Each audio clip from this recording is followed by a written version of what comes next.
If you're going to do it, do it. Say what you can do what you say. If you can't do it, don't say you can do it. Don't over-leverage yourself. Don't over-leverage a decision and then jump in and kind of dip a toe. I think I'll try it out. No, think if you're going to try it out beforehand, but when it's time to go, dive. Finish it, find out. Come out the other side. Don't leave it and go, ooh, if I just would have, That keeps me up at night. I think it keeps a lot of us up at night. When you half-ass something and you just don't know whether you failed or succeeded, got what you want or didn't get what you want, finding out and looking in the mirror and going, I didn't half-ass it, I went all the way, I found out, and that ain't for me. Or I found out, and you damn right that is for me. That's a great place to get to. I think part of the challenges in life is a lot of us are running around half-assing ourselves, half-fooling ourselves, not full of ourselves, not studying ourselves enough, not holding ourselves to task enough, not patting our own self on the back when we do get what we want enough, not cracking our own whip on our backside when we do get out of line even though we knew better. I wish we were more full of ourselves that way. Someone said this to me before, Matthew, you're so full of yourself. And without thinking, I was like, well, who else am I supposed to be full of? That's a good line. And I stopped after. I was like, that's exactly what I meant. And I went and wrote that down. I wish more people were more full of themselves. I think we should take some time to be able to look in the mirror and own that thing that we pulled off and go, good job. That's what you wanted. That's what you got. At the same time, be able to, as we do more often, look in the mirror when we fail and go, bogey, you did not pull that off.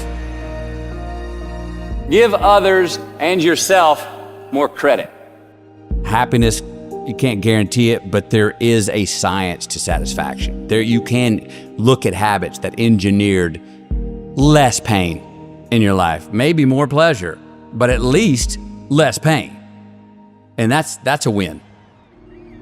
So much easier to be supportive and gentle of other people than of ourselves. You know, you will happily bestow this sort of gentle, reassuring pat on the shoulder when somebody succeeds or falls short when they tried their best. Yet, given the fact that you tried your best, you give yourself a kick on the way out of the door and a harsh word to follow you. Yep, because I got myself in the pickle, because things didn't go how I wanted it to go or how I believed it could go. Life's the ironic tragedy.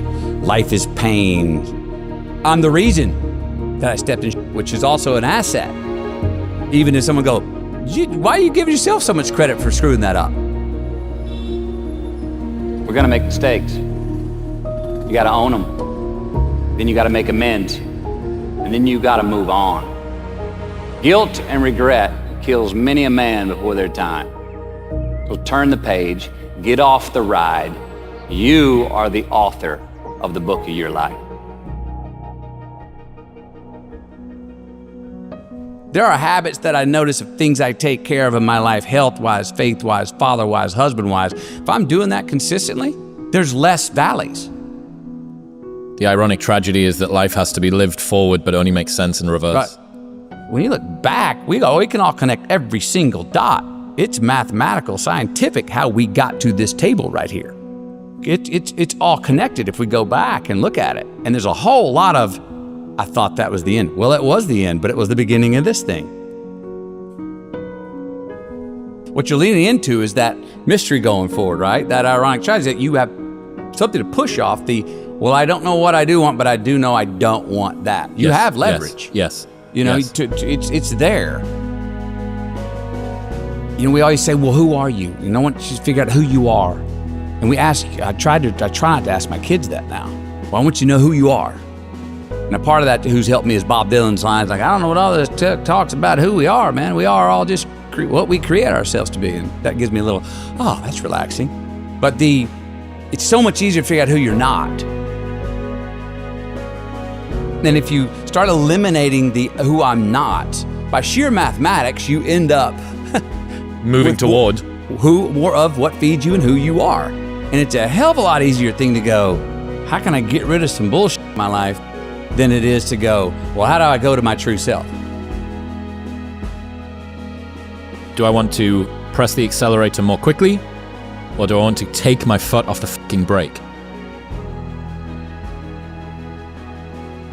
Sometimes the hard work and the endurance and the elbow grease, the work harder we were talking about, that hustle is not the way out. Sometimes it's I need to back up, laugh, have a sip of my favorite whatever, and dance my way through the raindrops out of this sun. And even looking at the things that are bad and going, oh, thank you. Appreciate that. I think one of the themes of your worldview that I've become familiar with is alchemizing bad times into good ones. A reminder that things that seem bad can end up being good. How can people, or how do you have more of that perspective during a hard time? I probably start off intellectualizing something that I know I probably should believe in but don't believe in it, and convince myself, even to an extent to trick myself, that, to sit here and go, well, you just tell yourself, this too shall pass. Okay, great. Well, what the hell does that mean? Even if it's true. In the moment, you're like, what are you talking about, man? I'm in the debit section. I'm in a warning section. This sucks.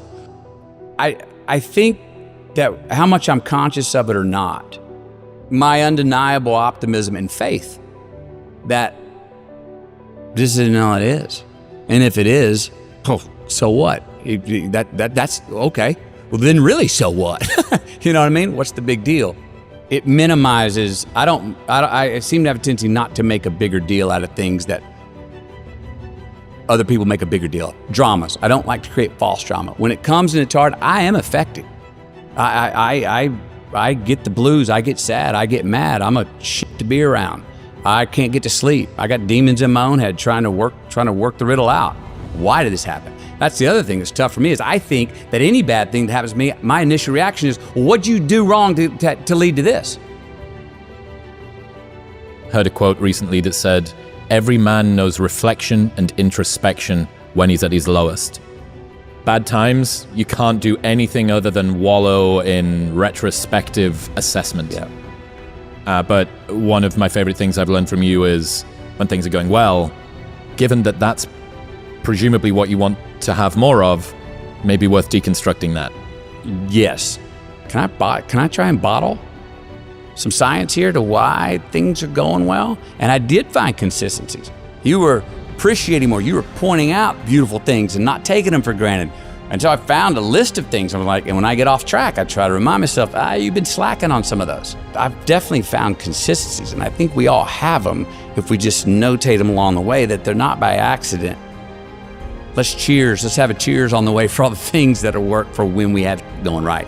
Also knowing that it's not forever, that we will have a mountain to climb here shortly. What's my best advice I need to give myself right now is listen to my own damn advice.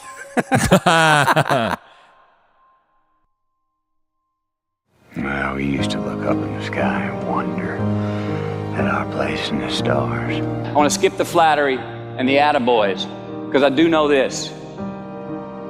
The sooner that we become less impressed with our life, with our accomplishments, with our career, with whatever that prospect is in front of us, the sooner we become less impressed and more involved with that and these things, the sooner we get a whole lot better at doing them.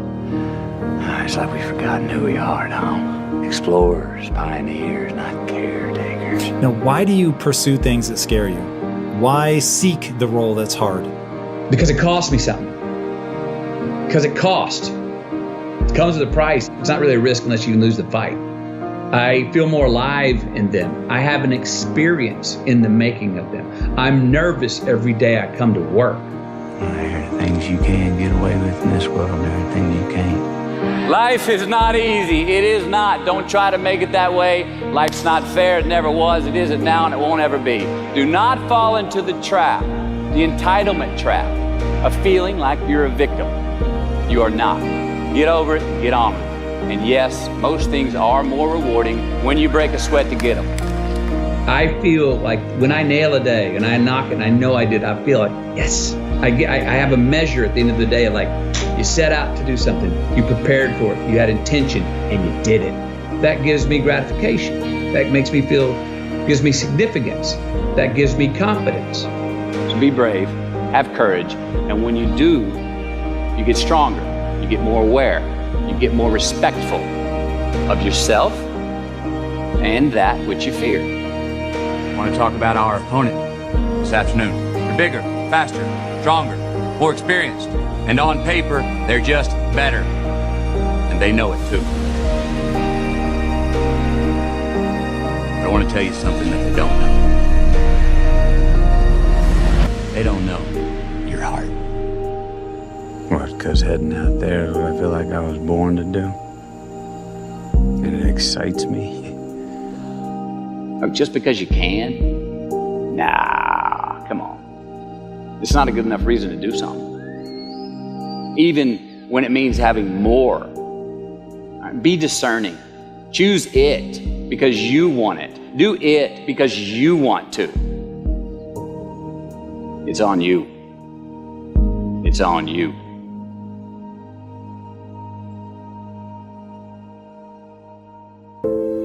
We remember the stuff we earn, the stuff we experience, more than what the teacher tells us or what someone gives us for free.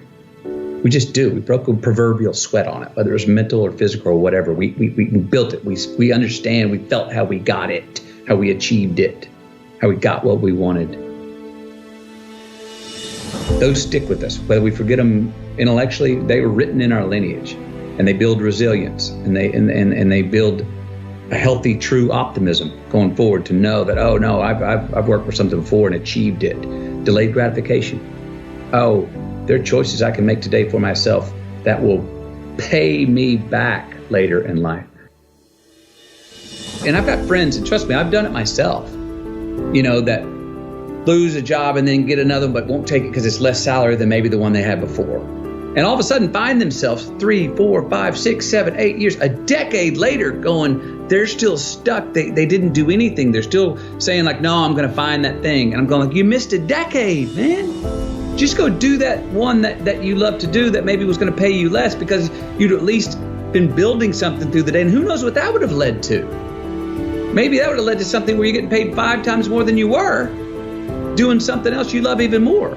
So sometimes it's not even about what choice we make. Just make a choice and commit to it and go and dive in.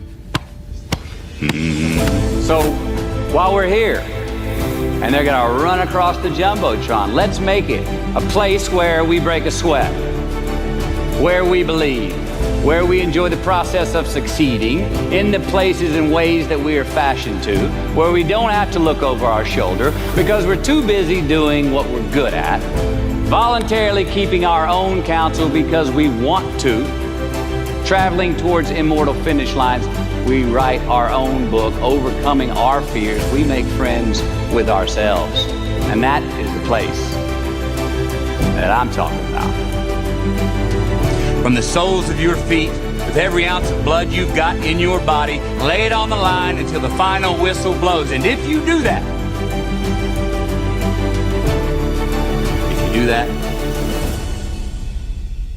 we cannot lose.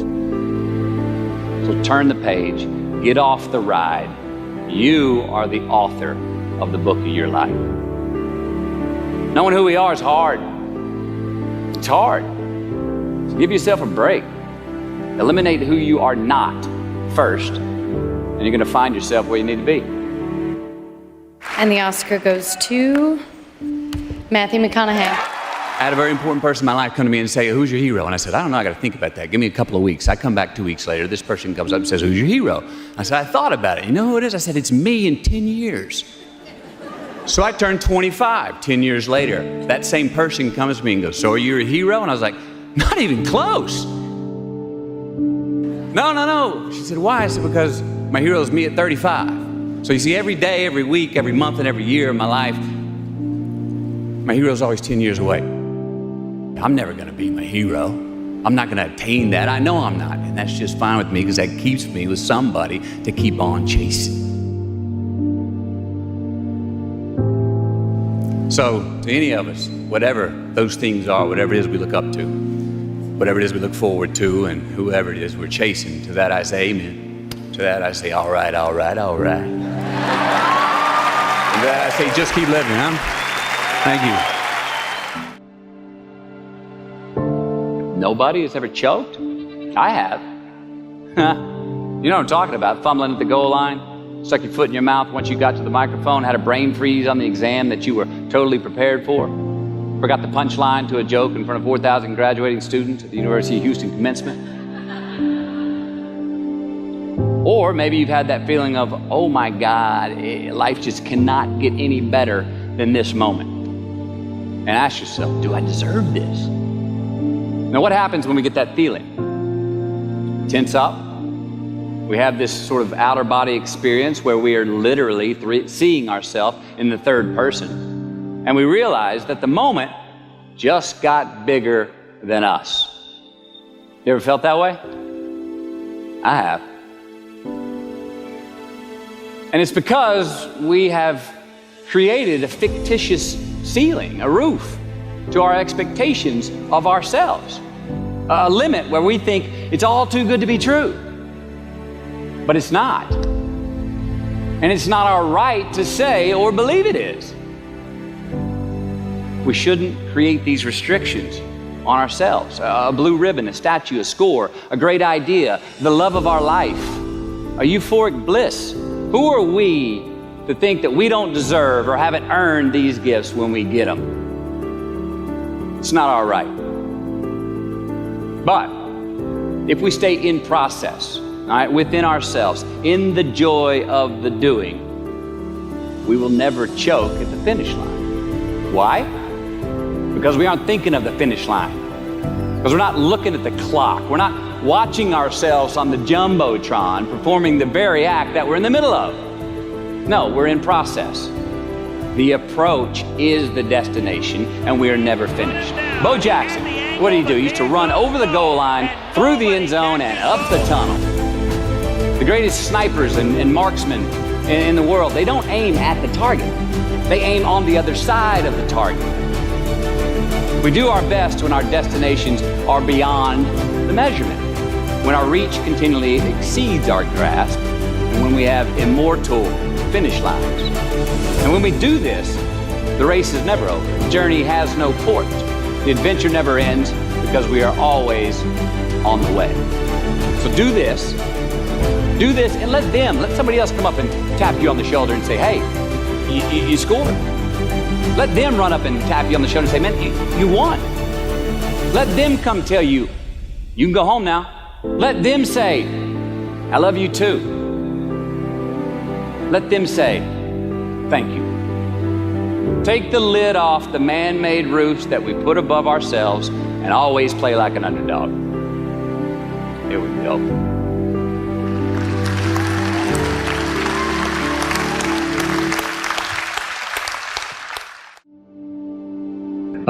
Responsibility of freedom and the freedom in responsibility. Life's more than just straight Saturdays with as much cake as you want to eat. It just is. You will see how long you last doing that if you really do it. You won't last that long. Responsibility is appreciation of a past. It's building of a lineage. It's investing in ourselves. It's investing in something we started to build yesterday that we want to take into tomorrow. There's a response that gives us freedom. So to actually have true freedom, we have to be more responsible for certain things, for ourselves, who we are, constantly investigating and interrogating our better selves to say, I'm going to be a little bit better at this tomorrow, knowing that we never land. There's no ta-da moment. And that is one thing I think we all got to watch, because we all are so result oriented. But there's no ta-da moment. We're always chasing yet. And if we can get comfortable and understand and laugh at and be ready to work hard at the fact that we're all just achieving our way to the unachievable, and that's as good as it gets, and that's pretty damn awesome. Thank you. Good luck. Just keep living.